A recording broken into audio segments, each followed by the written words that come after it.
that somebody could be this insensitive, this callous. What did he say? I mean, the lies, the fictitious claims and arguments. This is not a laughing matter, because these are matters that border on the lives of our people. The damage, the harm you have caused this nation and the people of this nation. For you to even be able to muster the courage to say the things you have said this morning, it shows that you, these people, these MPP people, you have no modicum of respect in you for Ghanaians. You have no conscience. Look, Doc, let's start with what he started with, the growth rate. The growth rate of every economy is important. It shows you the level of, or the rate of economic activities in the economy, okay? And how that increases over time. Okay, so it is important. Now, in 2016, it is true that we recorded a growth rate of 3.4% under John Mahama. But there is a reason for that. It is not because the real sector of the economy did not see growth. The real sector of the economy in 2016 grew by about 4.9%. Almost the same as the growth rate for the real sector in 2017, even under the MPP. The reason why growth reduced to 3.4% was because the oil and gas sector, which is also part of the economy, saw a negative growth of 15.6%. And the reason for that negative growth was not because of the doing of John Mahama or any human being. By an act of God, FPSO Nkrumah, which was the only FPSO we had at the time, had some technical challenges. The turret bearing was damaged. So for 9 months, close to 10 months in 2016, oil production went down. We could not produce oil because the FPSO, by an act of God, what the lawyers will call force majeure, was damaged. Coupled with that was the sharp decline in the international market price of oil. So overall, Ghana saw a negative 15.6% growth in the oil and gas sector. When we added that negative growth to the non-oil growth, then you saw that reduction of 3.4%. But in spite of that challenge we chalked, John Mahama had made significant investments. In fact, they had started under Mills. And we had invested in the ENI fields. We had invested in our hydrocarbon reserves to ensure that we get 2 additional oil fields coming on stream. And so by the time we're leaving office, the 10 fields, the Sankofa fields, were coming on stream in addition to Jubilee fields, which Kufuor bequeathed to us. And it was because of that, that in 2016, both the IMF and the World Bank, and in fact, the Economic Intelligence Unit, all predicted that Ghana's economy was going to grow above 7% in 2017. They were able to make that prediction in 2016, even before we went to the polls to elect a new president. Even before Akufo-Addo would be elected, months before that, they had been able to make that projection or prediction because of the solid work John Mahama had done. They all saw that rebound. They all saw growth rate above 7%, 8% as a result of the solid work we have done. That is the true story of economic growth or the GDP growth relative to 2016. But look, you know what? Under them, 2023, we've not seen any act of God or force majeure in the area of oil and gas. In fact, today, because of the investments John Mahama made, in terms of quantum or quantity, we have 4 times the oil production volume we had under President Mahama. Revenue, the same.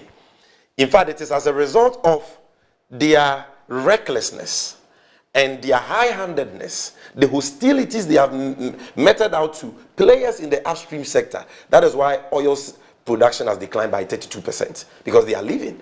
But aside that, they have not encountered the problem we had with the international market price of oil coming down significantly. They have not encountered the problem we had with the FPSO for oil production and storage getting damaged by an accident for 9 to 10 months.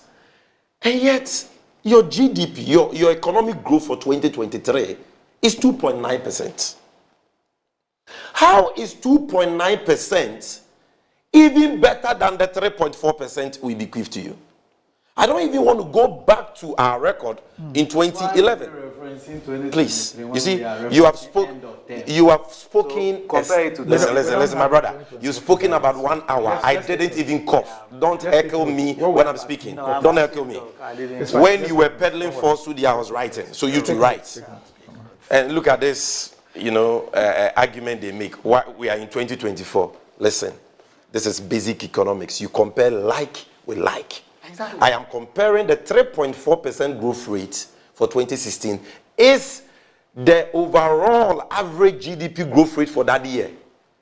The year 2024 has not ended, so you can't even compare a quarter, say third quarter or second quarter growth rate to end of year growth rate for 2016. It's illiterate. We don't do that.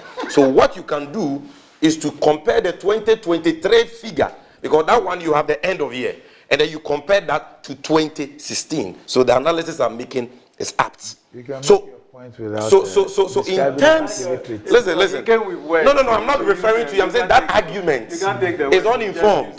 That argument is flawed. Even if you don't like the illiterate, it is flawed. You are. Please allow me to talk. Allow me to talk. So in terms of growth rate, you have not done better than John Mahama, because 2.9% is not better than 3.4%. And in terms of growth rate, in the history of this Fourth Republic, and I dare say in the history of Ghana, since Ghana became Ghana, the highest ever economic growth rate ever chalked by any government was under the NDC, when John Mahama was vice president and chairman of the economic management team. Growth rate of 14.4%. And the non-oil part of that growth rate was more than 8%. So in terms of economic growth, which year? 2011. So in terms of the economic growth, if you are talking about economic growth rate, you come nowhere near the NDC. And in fact, with all the challenges we had in 2016, what we chalked 3.4% in terms of growth rate is even better than what you have recorded now, with more oil, more everything, without experiencing the shocks, the exogenous shocks we experience in the upstream sector and also on the international market relative to oil prices. And aside that, the 2017 growth rate we chalked of 8%, the IMF, the World Bank, all these neutral players have said is attributable to the investments of the NDC Mahama government. You can't dispute that. Go and read the 2016 mid-year budget review presented to Parliament by Setekpe. He makes the same projections. And everybody knows, because in terms of non-oil growth, 4.1%, same as 2016. The reason why growth was 8% was because in 2017, the oil and gas sector grew by 84%. What attributed to that 84? What caused that 84% growth rate? It is because the 10 Sankofa oil fields came on stream. Who did that work? John Mahama. So please don't even talk about growth rate. Now let's go to the exchange rate. And he doesn't get it when you tell him relative to the public debt to stick to the cedi, and then he tries to now rubbish the exchange rate. Do you know economics more than Bawumia? At least you guys said he was an economic whiz-kid. Samira Bawumia, my husband is an economic whiz-kid. We remember. And in fact, Bawumia was projected by Akufo-Addo. If you go and check the last rally that the MPP held at Ayawaso West Wogon before the by-election, Akufo-Addo said in Twi that Bawumia na wiasimu nyanse nyina nyamedi ahye team. I'm quoting him verbatim. That all the wisdom in the world are endowed in one man called Bawumia. Bawumia told us that when in doubt about the health of any economy, check what? Doc. He told us to check what? When you are in doubt. I've forgotten. About the health of any economy, Doc, let me remind you, he said, check the exchange rate. Oh, now I remember. And that is why he said, if the fundamentals of your economy are weak, what will expose you? Is it growth rate? the exchange rate. And so he told us that that is the most important barometer for measuring the health of every economy.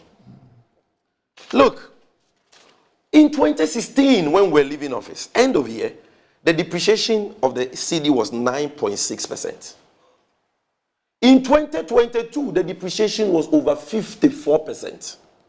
Even now in 2024, the cedi has depreciated by more than 22%. Even in 2024. So I'm not just using 2022 figures. The rate of depreciation. In nominal terms, you needed just 4 cedis to get $1. You, at the highest level, even after the 2016 election, the dollar rose to 4.2 under Mahama. And you said that was a mark of incompetence.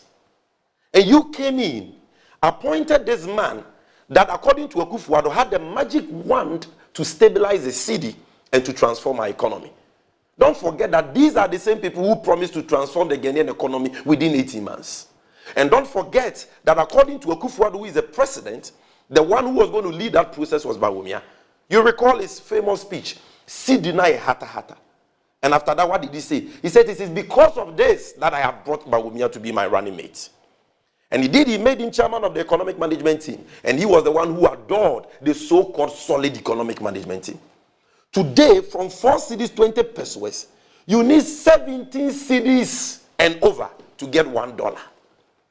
And you're saying that 17 cedis to the dollar is better than 4 cedis. I don't know who Ghana for.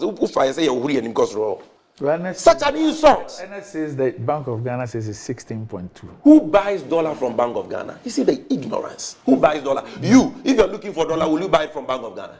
That's a great. Those watching us who buy dollar from Bank of Ghana. Okay, I'm noting. The banks buy dollars from Bank of Ghana. But today, check all the banks. I just checked with my bank. I just checked with In Stanbic. fact, that 4.2, let me ask, that 4.2 that was used, was it a Bank of Ghana rate? It was not a Bank of Ghana rate. It was a black market rate. The Forest Bureau rate. You understand? The 4.2 it has never been the Bank of Ghana rate.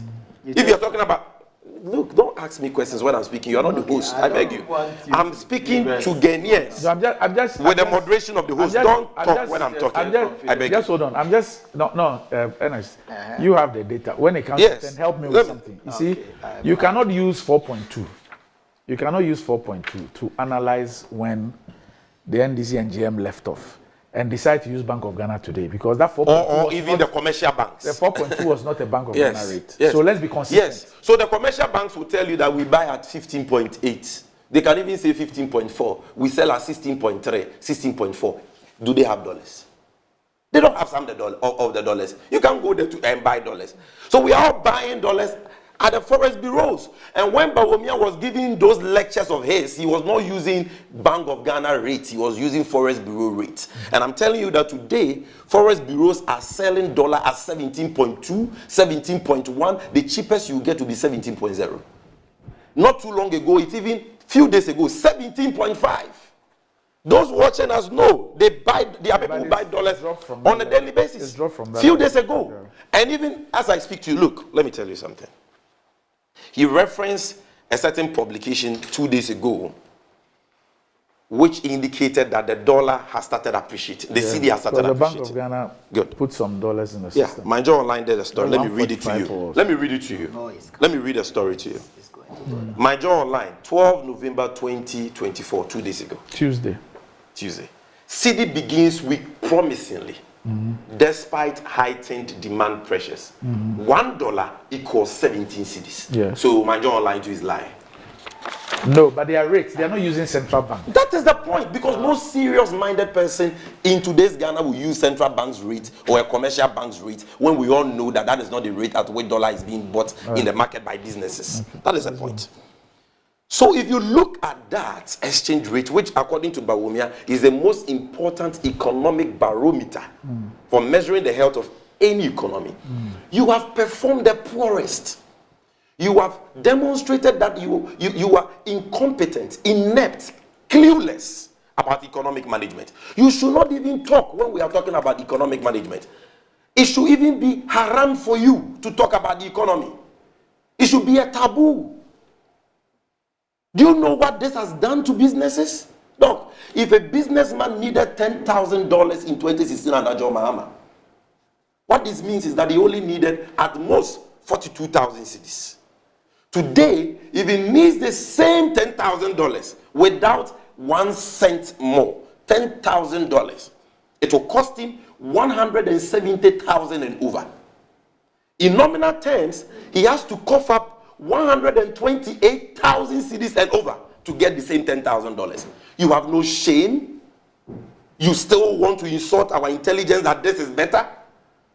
Doc, if somebody had 100,000 cedis in the bank under John Mahama, that 100,000 cedis could get him over $23,000, 809. Let me even round it up to $23,000. Under John Mahama, if you had 100,000 cedis sitting in your bank account, you could buy $23,000 with it. Under these guys, you have 100,000 in your bank account, you can only buy $5,800. Look at how much you have lost. And that is why today businesses are collapsing, leading to job losses. People are getting high blood pressure. People are dying in the process. And you come and sit here. Instead of you to apologize, you are here saying that you have done better. Doc, another important indicator for measuring the health of every economy is inflation. The rate of increase in general prices over a period of time. Because in opposition, they made a lot of noise about inflation. You recall that Bawumia used to give lectures citing prices at Malata markets. In 2012, not even in 2016. Because in 2012, inflation had reduced under John Mahama as chairman of the economic management team and vice president. Inflation had dropped from double digits. You know that when Kufuor, you see, these guys, they are so dishonest and disingenuous. When he was talking about what Kufuor bequeathed to us, he spoke about growth rate. He didn't talk about any other indicator. He didn't talk about inflation. We'll go there. He spoke about debt. And the debt too. We'll go there. When Kufuor was leaving office, inflation was 18%. The Mills Mahama government brought it down to single digits and kept it as single digit for 33 months. Even with Doomsaw and with global market prices going up and all that, oil prices going up and it affecting the downstream sector and therefore price levels. At the time John Mahama was leaving office, inflation had reduced to 15.4% and was on a downward trajectory. Today, inflation is 22%. How can 22% inflation be better than 15.4%? Master, what do you take us for? Don't forget that before inflation came to 22, it went to 54%. And he says, oh, why are you talking about that? Why shouldn't we talk about that? If you were so reckless and criminally minded that you got the Bank of Ghana to illegally print, please, Doc, tell him not to heckle me. Use of abusive language. It is not abusive to say reckless. And it is reckless when the Bank of Ghana Act tells you the amount of money you can borrow from the central bank so that inflation doesn't go haywire. And you decide to get the Bank of Ghana to print over 45 billion cedis for you in 1 year, 2022. And that causes inflation to rise to hyper levels of 54%. And according to the World Bank, it is because of the illegal printing of money that inflation went up to 54%. Then you have been reckless. And in fact, the Bank of Ghana Act says it is criminal to do so. And because of that, over 800,000 people were plunged into poverty, according to the World Bank. You can't tell us to forget that. We will continue to refer to that. But even the current inflation rate of 22% is not better than what President Mahama bequeathed to you. The man who was buying a ball of kenke in Accra at 1 Ghana cedis in 2016. And today he's buying the same ball. Why am I even saying the same ball? A shrink size kenke, a ball of kenke at 3 cedis. In some cases 4 cedis. In some cases 5 cedis. In some cases 7 cedis. You are saying that that person is better off today than he was under John Mahama with 22% inflation rates? What do you take us for? Doc, put inflation aside. The most important thing in measuring the health of every economy, the debt. Your public debt. and whether or not you are able to service your debt. You know, even for us as human beings, your bankruptcy or your solvency or insolvency as a company or as an individual depends on your ability to service your liabilities. If you can't pay your debt, you are bankrupt. Under John Mahama, with all the things you say about him, Ghana never defaulted on its debt obligations. We always service our debt obligations, both domestic and foreign. When John Mahama was leaving office, the public debt was 120 billion cedis. What was the public debt in 2008 when Kufuor was leaving office? Around 9.9 billion cedis. And the reason why I won't quote dollars is because Ghana's debt is expressed both domestic cedis and foreign in dollars. But when it is being reported as a whole, it is reported in cedis. Because when Ghana is servicing its debt, we service it with cedis. So you can't be talking public debt and be expressing our total public debt in dollars. That also is flawed. And no informed person will make that analysis. So 9.9, please don't heckle me. 9.9 billion cedis under Kufuor to 120 billion cedis, a nominal increase of about 110 billion. But that is not even the most important thing. The most important thing is whether or not that debt President Mahama bequeathed to them was sustainable. Yes, it was, because debt to GDP was 56.5%. And that is the most important indicator in measuring debt sustainability. Debt to GDP of 56.5%. Under you, the public debt is now 761 billion as at August 2024. By now, it has crossed 800 billion. In nominal terms, you've added over 580 billion to the public debt. In fact, why am I saying 580? Over 600 and something billion to the public debt. But that is not even important. The most important thing is that your debt is not sustainable. And that is why in 2022, debt to GDP crossed 100%. It hit 104%, the first time in the last 4 decades. That is why under you, for the first time under this Fourth Republic, we have defaulted on our debt obligations. We are now a bankrupt nation. And he sits here without any shame to say that he is happy with the foreign debt restructuring. Really? Investors, are you listening to him? He doesn't even know that there are Ghanaians who buy Eurobonds. So when you hear that we are restructuring our foreign debt, you think it is only affecting foreigners? OECD countries? You don't know that there are Ghanaians who are holders of foreign debt instruments? You don't know that? The Ghanaians who bought Eurobonds, you are happy that they have lost their money. According to your own finance minister, they have saved $12 billion. You know what that means? $12 billion borrowed from individuals, some of whom were Ghanaian citizens and foreigners. Their hard-earned monies. In the case of Ghanaians, pensioners. You have deprived them of their hard-earned monies. Some have died. Look at the owner of Kama Conference Center, died painfully. And before he died, his last public outing, he was lamenting and crying about the monies he has lost as a result of DDEP. People are sick. They can't even get money to buy medication because you owe them money. You told them that you won't pay the money when you are supposed to pay. They should wait for 10 to 15 years. And you have reduced the coupon that you are supposed to give them. This is the first time something like this is happening in the last 50 years. In fact, in the history of Ghana. Because what happened under Echampo was different. Not that we didn't have the money to pay. He had. But as a soldier, he wanted to show bravado and say, I won't pay. Because the borrowed funds was spent on corrupt activities. This one, we are bankrupt. We can't pay. And people have lost their livelihoods. Their lives. And you are here. That, it's a blessing and a curse. What is the blessing in this? Even for those foreign entities, the countries, do you know the damage this has done to the image of Ghana? Today we have been locked out of the capital market. We can't go to the capital market to borrow. The capital market that Cote d'Ivoire can go and borrow. Burkina, being ruled by a military junta, can go and borrow. Togo can go and borrow. We can't go there. You are not ashamed of yourself. You are saying, I'm happy with a foreign debt restructuring. The next time we return them, you know the interest will be getting. At what cost? Because today, like he indicated. At what cost? Yes, that's Should we have even gotten there in the first place? You borrowed Eurobonds, $3 billion every year, through Kenke and Wache parties to celebrate it at the Ministry of Finance.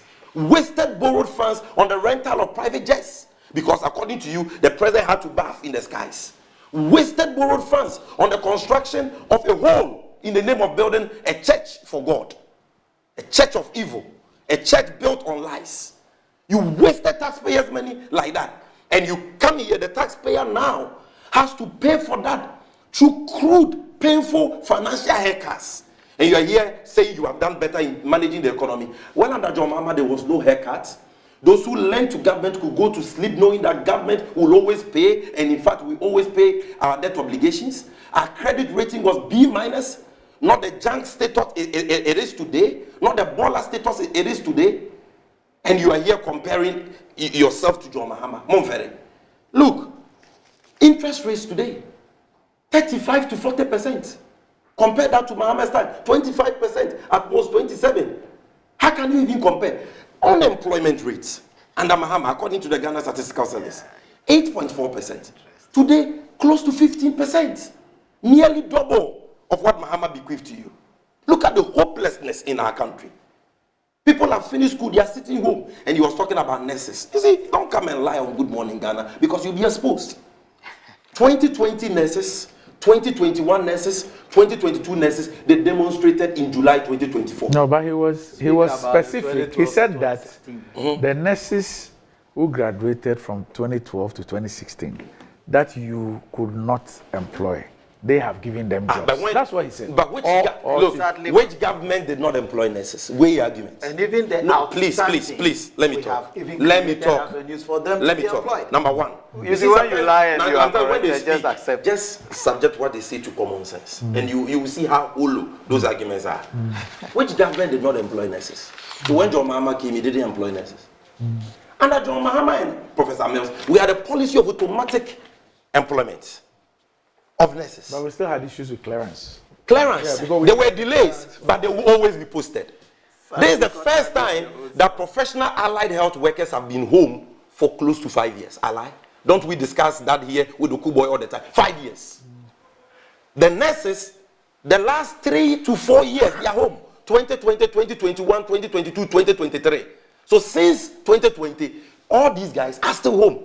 Then he says they have come up with a solution. What is the solution? We've sent 100 to Barbados. Master, you guys show us some respect. There are thousands of people. Look, you are the only government. And we are turning out. You are the only government in the history of Ghana that you who has had more resources than any government. The biggest resource envelope. Over 1.1 trillion cedis than any government.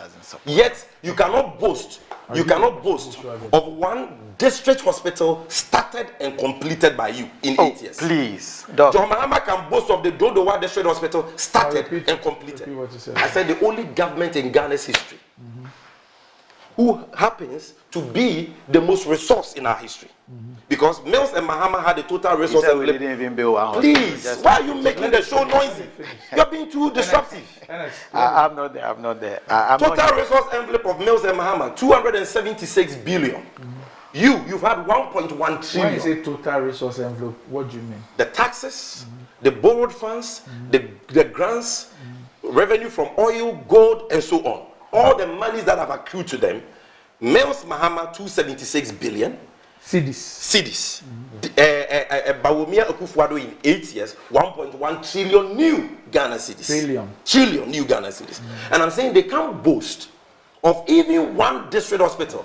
I won't even talk about tertiary hospitals like Rage. I won't talk about quaternary hospitals like UGMC, like Bank of Ghana Hospital. Omundi bi chire yaya analysis. But even a common district hospital, they can't talk of one started and completed by them in 8 years. They should show me one. The Shaman one that they cut a sword for, I have been to the site. Today, all you can see the weeds. Agenda 111, not even one completed. Emilia sent me a text about that. Yes.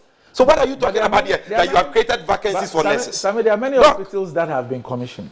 By this government. Projects inherited from Mahama. Okay, all right. You understand? Projects that funds were secured by Mahama, construction started by Mahama, delayed for 2 to 3 years, and now commissioned. I'm talking about projects that they have commenced. Like, I gave you one example. I have many, but I just want to give you one example. Dodowa, one of the best district hospitals. Right. Started by Mahama, completed by Mahama. Now, Doc, he talks about the fact that John Mahama said the meat was down to the bone, and now they can pay allowances, they can pay. What allowances are you paying? You don't do your basic checks before you come. What allowances? When Bawumia went to stand in a nursing training institution and boasted about payment of allowances, didn't you see how that little girl exposed you see how it was paid? Look, record time. Look. The allowance, haven't they paid? Was peanuts, please. Don't even go there. You finish. Go to the nursing training institutions. There are people who are in their final years, they've never even received allowances. Look, let me make my point. Some payments have been made. Exactly. But there are a lot of some debts. payments have been made. Let me make but there are many that are outstanding. So what if it is outstanding? Please hold on. All statutory payments. When have they ever finished paying? Those payments are not even called. It's not even statutory payments. No, the standing payments. So the argument, you understand what he's saying? There's never been a single year. Let's educate those watching. Let's go. When we say statutory payments, those are the payments which are required to be made by statute.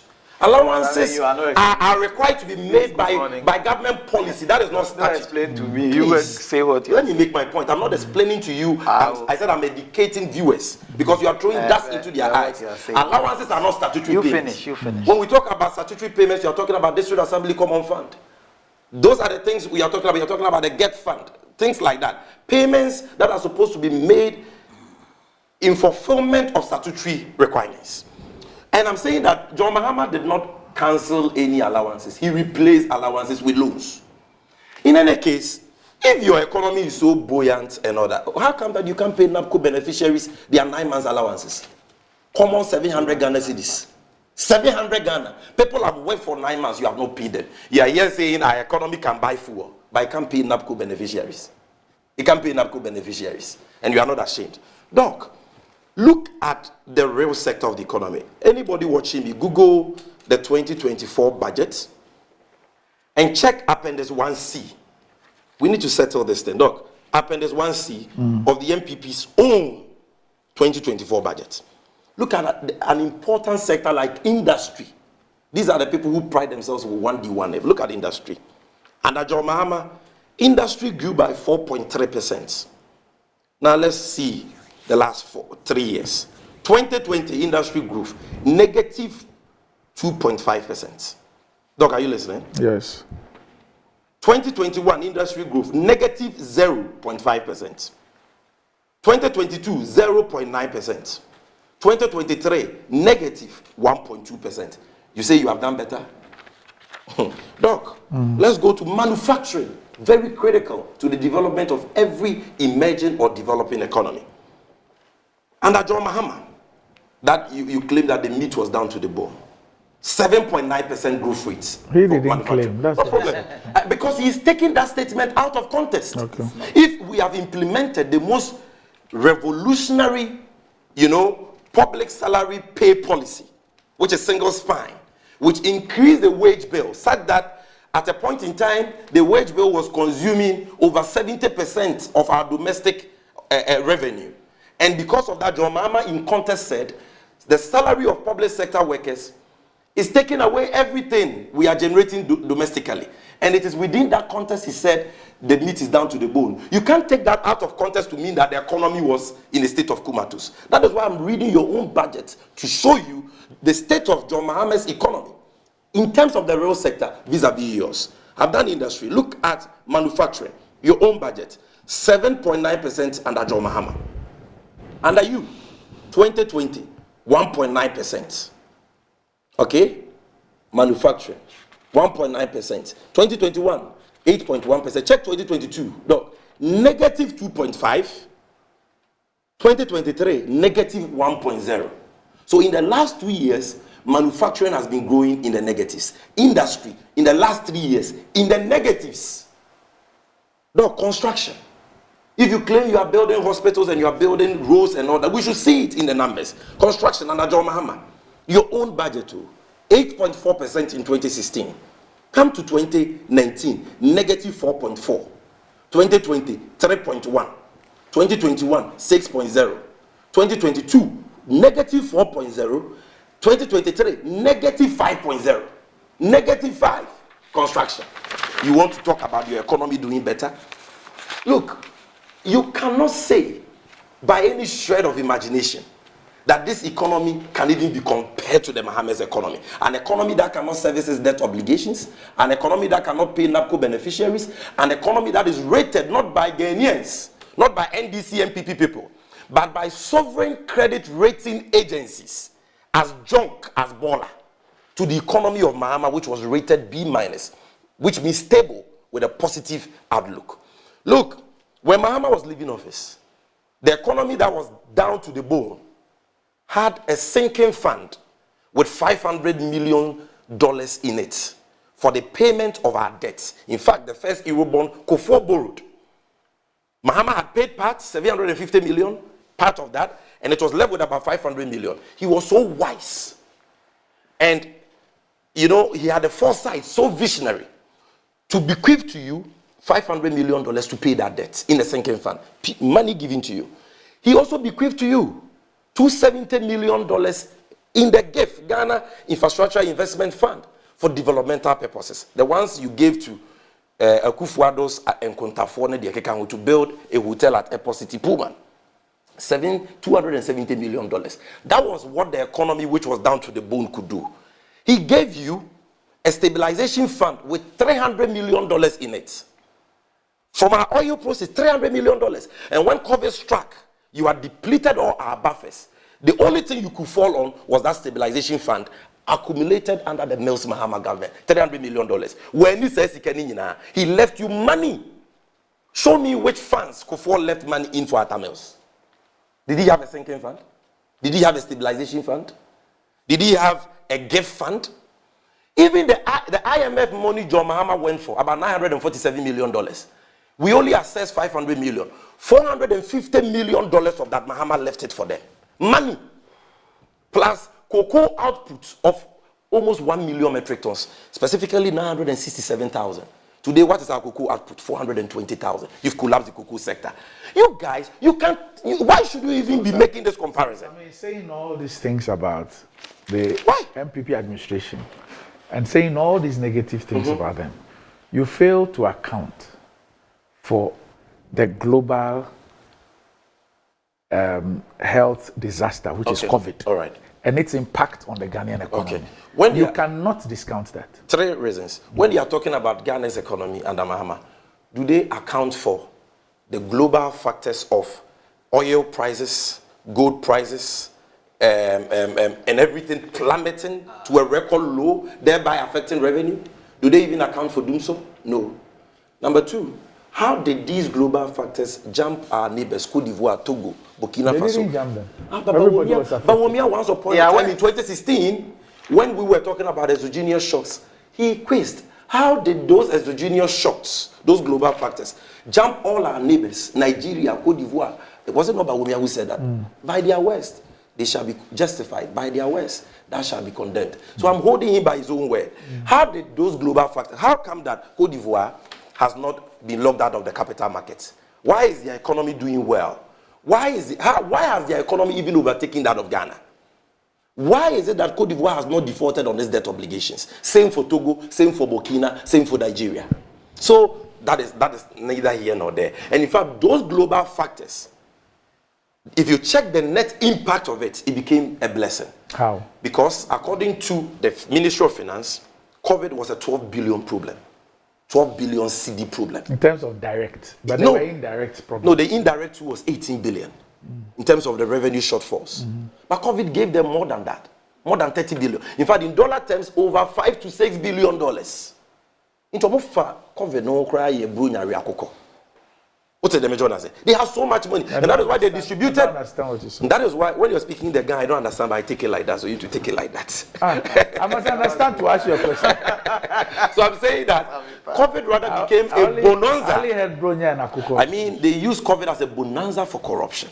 That is why their own parliamentary candidates tell us about how the money was distributed to them. Felicia Tete, their vice chair for Northern, he said she got 200,000 COVID funds. We saw how they distributed it like a Bruni and Katia among themselves. They used it as a bonanza to steal. And the Auditor General's report is clear on that.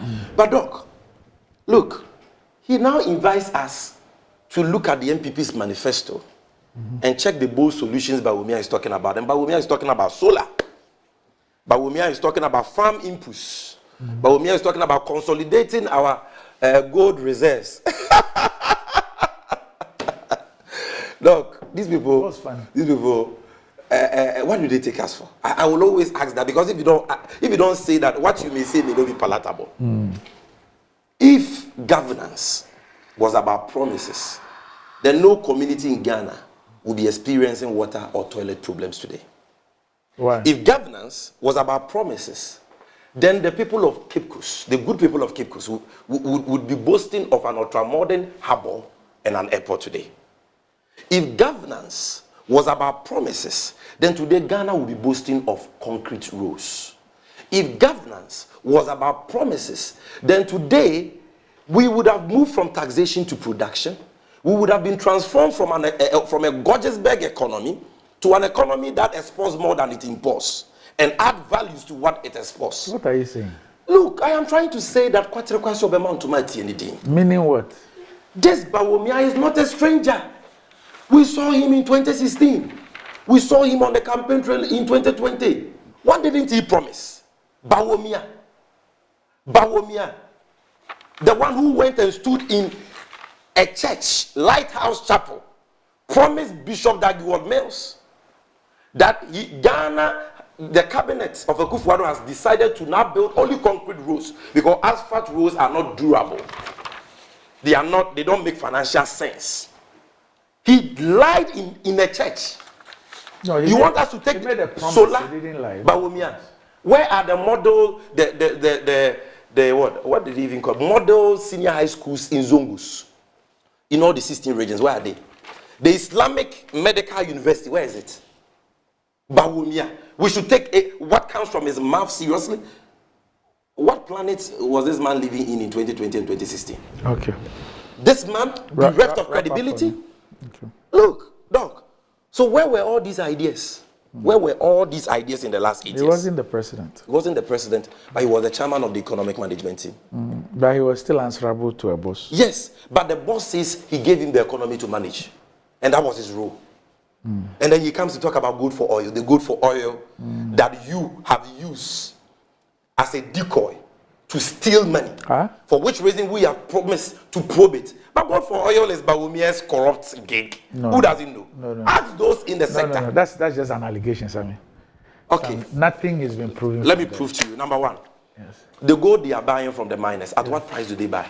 No, but you are not demonstrating. Because they don't tell you. Yeah, so you don't know. The oil they are buying with that money, not with gold though. They are buying. In fact, there is nothing called gold for oil. I mean, you suspect. No, it's not even suspicion. Doc, number one, do you agree with me that there is nothing called for gold for oil in Ghana? Do you agree that there is nothing currently happening in Ghana called good for oil? There is something called That's good your for opinion. oil. But it is not. In reality, because Ghana has never bought 1 barrel of oil with gold anywhere. That's true.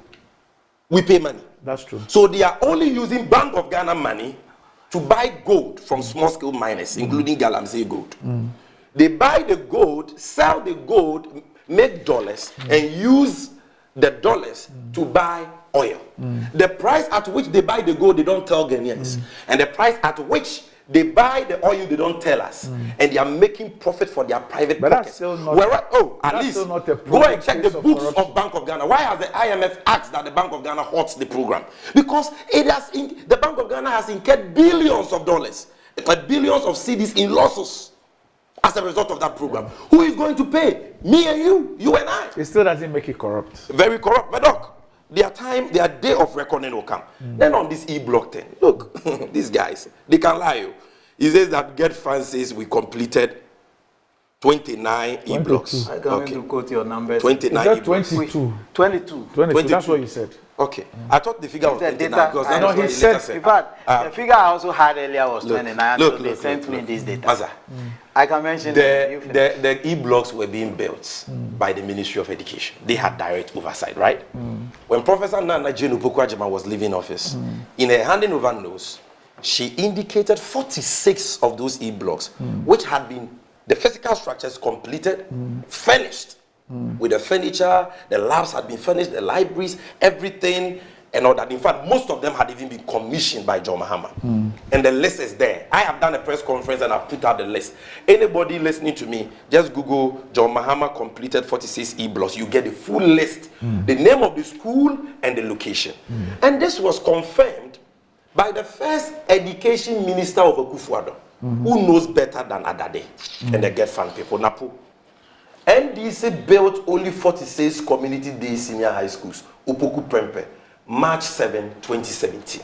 This is March Opoku Prempeh. Yokwame Nkrumah, a.k.a. God sleeps every night. This is the man who said, the man who says that no pastor should pray, no Muslim should pray for John Mahama. That man, he says that John Mahama completed 46 e-blocks. You are here quoting 29.